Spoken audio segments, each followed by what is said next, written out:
Hey everyone, this is Josh Galvin with Tizish.com. On this video tutorial, I'm going to show you how to export and import content from one WordPress blog into another. So here's what you do.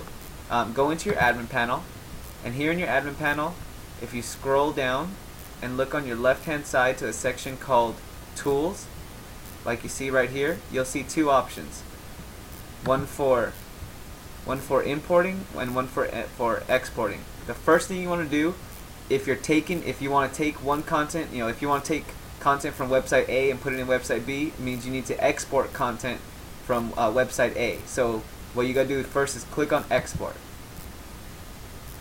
Now it's going to give you all these items here. What you want to do is pretty much you can choose. Here's what this basically means. You can choose which categories, which content you want to export. In general, you're pretty much going to export the entire site. So you would just straight up, you wouldn't touch any features here, but basically you would just immediately hit download export file. But let's just say if you wanted to export only one category or maybe one author or something, or maybe certain time periods. Well, you could just choose the drop down menus here. So let's say if you're like you only want to export all the blog postings from March 2011, then you would click that. And when you do that, all you do is click on download export file, and it's just going to take these.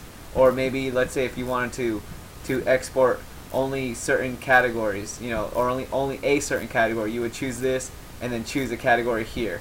So basically, but in general, let's keep it simple. All you gotta do is click on download export file, and what happens is your computer, your little download file will come up, and it'll tell you that this file that looks something like this. I'm using Google Chrome. But basically, if you look at the bottom left of the browser window, you'll see here a file. It says a file downloaded, and it's always going to be called WordPress dot and then the date of whatever it is that you did the download.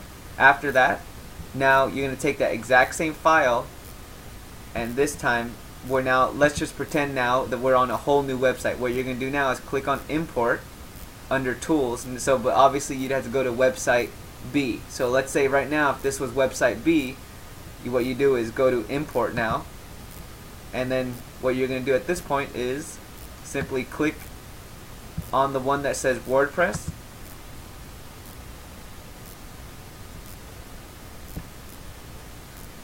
but before we go into it, here's what may happen for you. If you click on WordPress, it may ask you to install something. So if this box comes up, go ahead and click on install now, and then click on this button that says activate plugin and run importer. So click on that activate plugin and run importer.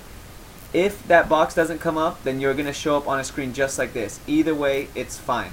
So now on this page, all you're going to do is click on choose file. And I went ahead and I clicked, I pressed pause, but what I did is I clicked on choose file, and all it did is bring up my desktop, and I had to find the exact file that I had exported on the first part of this video. So now I chose my file. It's the same one that I had exported, and all you gotta do is click on upload file and import, and we have one more section, one more option. This says failed because this is a test blog, but basically for you, it'll basically say it'll just say post attributed to current user, and then basically all you want to do is click on this button at the bottom, import attachments. You click on download and import file attachments.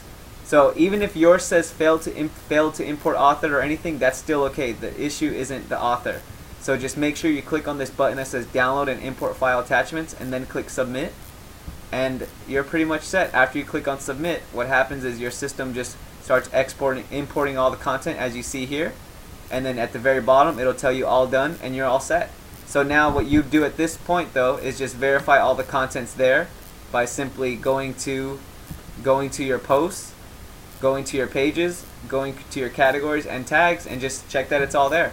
And again, just as a heads up, don't worry that it says failed to import author. That's okay. When you scroll to the bottom, it'll just tell you everything here and all that stuff. So it'll tell you all done.